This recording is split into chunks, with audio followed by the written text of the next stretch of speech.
Allora, il mio forse sarà un intervento un po' più tecnico, perché se mi mettessi a parlare dell'amicizia che ho avuto per Peppe, forse mi commuoverei anch'io e credo di potermi riconoscere in toto in quello che hanno detto i miei predecessori, sul rapporto con le mamme dei suoi amici che citava Amerigo. Mia madre per lui era zia Gina, i miei mi dicevano perché Peppe non viene mai a pranzo. Fino all'ultimo giorno mia madre mi ha chiesto come sta Peppe. E le cose che ha detto Francesco non potrei riuscire a dirle meglio.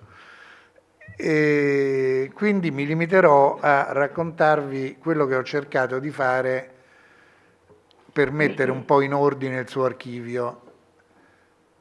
Io ho sentito Peppe per l'ultima volta per telefono, forse un paio di mesi prima che mancasse, e purtroppo l'ultima cosa di cui abbiamo parlato è stata proprio il destino delle sue carte che occupavano questa stanza nello studio dove lui non veniva più da parecchi mesi, poi per molti anni veniva solo il sabato, perché diceva che c'era meno traffico e perché voleva stare solo, credo anche, che era stato un segno molto brutto, conoscendo la sua convivialità.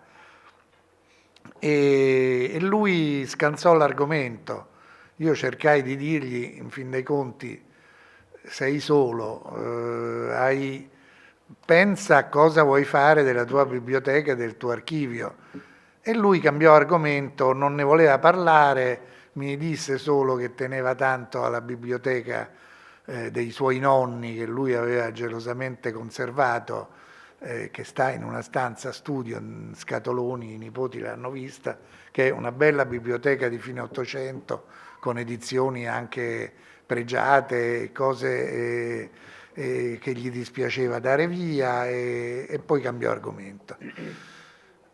Questo ha fatto in modo che dopo la sua morte io mi sia trovato come in un debito morale nei suoi confronti, e poi diciamo anche in questi mesi mi è sembrato di stare ancora un po' in sua compagnia, spulciando i suoi faldoni insieme alla signora Porrega, che è la nostra segretaria da tanti anni e che con lui aveva una lunga consuetudine perché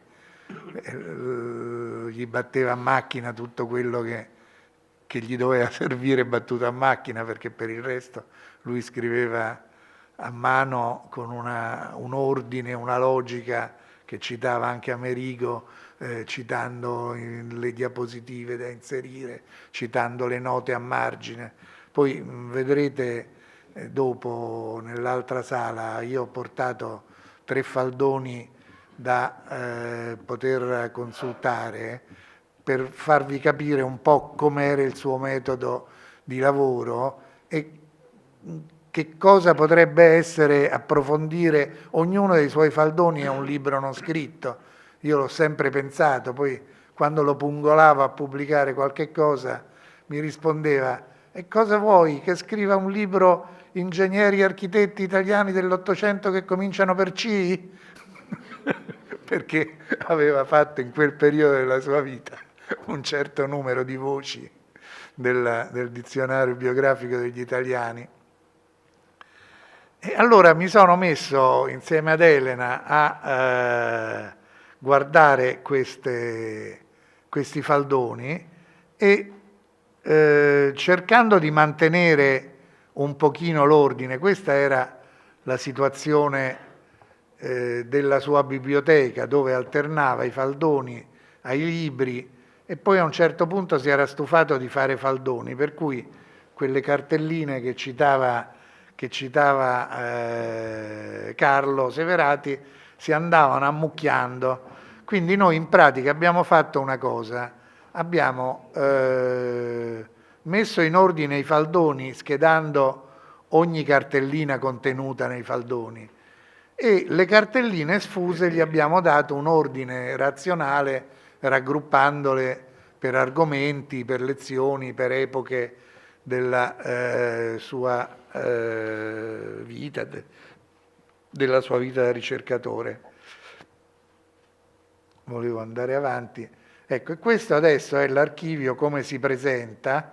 È stato ordinato praticamente in 153 faldoni, che non sono pochi per una vita di lavoro, e dove i primi 115 sono di suo pugno e di solito anche alcuni molto curati. Vedete, lui aveva l'abitudine di incollare una immagine relativa a quello che studiava e molti erano con dei post-it autografi. Allora abbiamo deciso i post-it autografi di incollarli indelebilmente sul faldone e di mettere un titolo dove c'era solo la figura e mancava il titolo. Queste sono alcune, vedete, Cremona, Parma, Portogallo è esposta di là, qui ne abbiamo una sulla Dalmazia e questo non mi ricordo che cosa sia.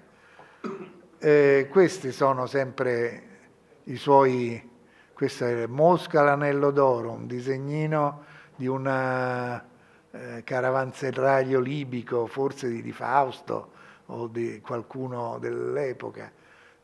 Stati Uniti, questa è una tesi seguita da lui. E questo, per esempio, l'avevo messo anche prima, è il governatore Lago, da lui venerato, di cui parlava Amerigo Restucci. E la cartella, il faldone del governatore Lago, con tutte cose da lui collezionate su Rodi, è esposta nell'altra sala. E ho pensato che potesse essere una cosa carina, più dei nostri racconti, farvi vedere qual era il suo modo di lavorare e anche invitarvi, perché questo è anche un pochino una pietra lanciata nel lago da tutti noi, di capire, chi di voi è del mestiere, ad aiutarci a capire come meglio valorizzare questo archivio. Noi ci siamo radunati in un pool di vecchi amici, che siamo questi qua che vedete sul palco, per cercare di capire come poter ricordare Peppe e fare in modo che altri studiosi possano approfondire tante cose che potrebbero essere fatte.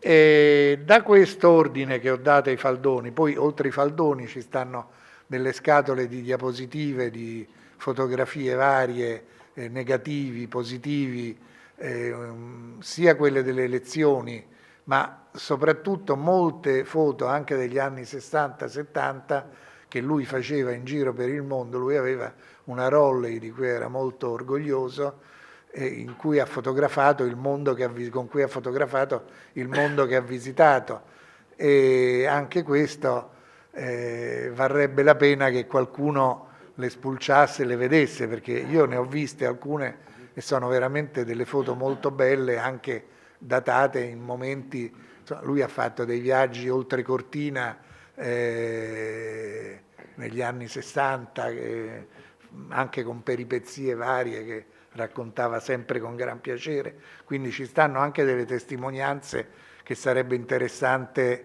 vedere. Poi nel suo archivio ci sono anche, questo forse è meno interessante, ma anche questo è un panorama molto ampio, ci sono anche le tesi rilegate che lui ha seguito, e ci sono tesi sue, ma anche tesi di tutti i ragazzi che andavano a fargliele leggere, molte sono di Amerigo, molte sono di Giorgio Muratore, di gente che si occupava più o meno degli argomenti a lui cari.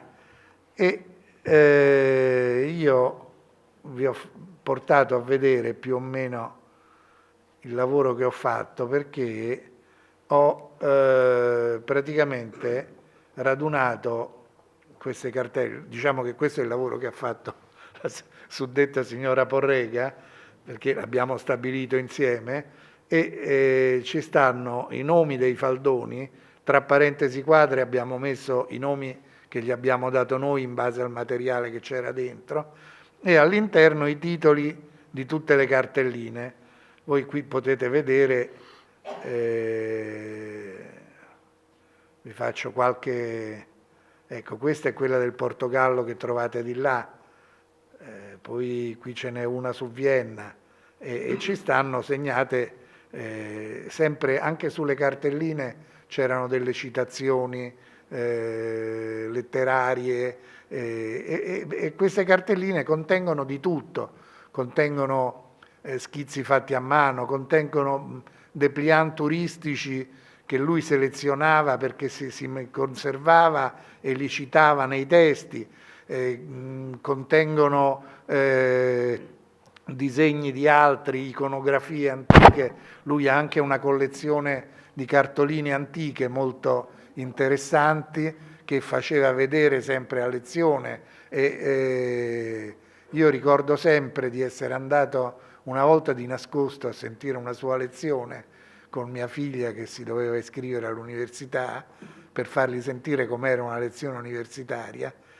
e capitai al buio con Peppe che, mostrando delle foto d'epoca di Washington Square a New York, leggeva un pezzo di James sul fervore edilizio della New York della metà del secolo, e in aula non si sentiva volare una mosca, e erano tutti gli studenti abbacinati e presi da James, dalla capacità un po' istrionica di Peppe di raccontare queste cose, dalle immagini d'epoca, e questo era un po' il suo modo di trasmettere la sua cultura veramente notevole, perché lui aveva, e lo vedrete nelle cartelline, dei riferimenti letterari praticamente su tutto quello che visitava, e su tutto quello che mostrava, e sapeva sempre usare delle citazioni che ti lasciavano sempre senza fiato in un certo senso. E queste cartelline, tra l'altro, questi faldoni sono per lo più, alcuni, pochi purtroppo, quelli degli studi specifici che lui ha attuato e delle cose che ha scritto. Sono faldoni delle sue lezioni, sono faldoni dei suoi viaggi e dei suoi viaggi organizzati, che poi hanno in qualche maniera negli ultimi anni chiuso il cerchio della sua esperienza. E qui c'è la signora Toraldo che per tanti anni ha organizzato con lui, con l'associazione Itinerari Culturali, questi viaggi, e che io ho invitato a parlare, ma lei si è schernita. La inviterei a fare alla fine un piccolo intervento, e poi ovviamente anche il materiale didattico che lui usava, anche i programmi dei corsi. Io appunto credo che lui sia stato un professore eccezionale, che questo suo metodo interdisciplinare, che come ha citato qualcuno interessava la letteratura, la musica, però finiva anche nel pettegolezzo, perché anche agli studenti gli raccontava tutti i pettegolezzi dei grandi architetti che tanto lo intrigavano, come Amerigo sa, perché ogni tanto telefonate, sapete che cosa ho scoperto? Che non so, il tizio aveva una storia con la zia della nonna di quello, è per questo che ha costruito la tal cosa. Quindi arrivava a tutto pur di interessare, coinvolgere e capire i meccanismi che stavano dietro anche all'architettura realizzata, alla vita degli architetti e delle loro opere. Dico un'ultima cosa, che questo elenco dei suoi faldoni, io adesso spero, e lo diffonderemo la notizia, di riuscire a metterlo in rete da qualche parte, per cui se gli studiosi, a parte il fatto che decideremo che fine fa questo archivio, che per ora è comunque consultabile e me ne faccio carico io, sta ordinato in questo modo al mio studio, e chiunque di voi, tanto credo di conoscere tutte le persone che stanno in quest'Aula, mi vuole telefonare, vuole venire a consultarlo, è benvenuto. E questo credo che sia un tributo dedicato a un caro amico che mi è venuto proprio dal cuore e che credo che abbia sortito un ottimo risultato. Grazie. Grazie a Roberto Veneziani anche per la disponibilità e la generosità che permetterà di dare continuità al lavoro di Beppe Miano. Chiederei ai 3 ex studenti di Beppe di venire da Fabrizio Di Marco, che non vedo, ma c'è. Ecco, allora, ci sono comunque Susanna Pasquali e Maurizio Ricci. Susanna, solo un secondo, se no me la perdo, lo dovevo dirla all'inizio, la dico a caldo dopo l'intervento di Roberto. Credo che dobbiamo essere tutti riconoscenti a 2 persone, una è a Francesco Moschini, che con tanta sistematizzazione sta portando avanti il lavoro dell'Accademia di San Luca, che nelle tante sue attività ha inserito anche questa giornata, quindi non è piaggeria, ma lo ringrazio a nome di tutti. E l'altro è Roberto, che ha sistemato, come avete visto, con perizia, tempo che ha dedicato e sistematicità tutte le cose, quindi credo anche qui non per piaggeria che dobbiamo tutti esserti grati, anche perché ci è capitato in questi mesi di chiamarlo e dirgli forse domani venga anch'io, poi non ce l'abbiamo fatta a passare, quindi qui ne faccio una scusaccia a me stesso. Carlo è venuto a lavorare a studio. E però insomma bisogna essere grati a Roberto e chi l'ha aiutato per aver messo le cose nella misura in cui possono essere lette e scientificamente poi portate avanti. Poi probabilmente abbiamo fatto circolare tra gli amici l'idea di cercare una borsa di studio da dare a giovani ricercatori che vengono a dissodare il materiale e a restituircelo poi con una sorta di ordine. Scusa Susanna.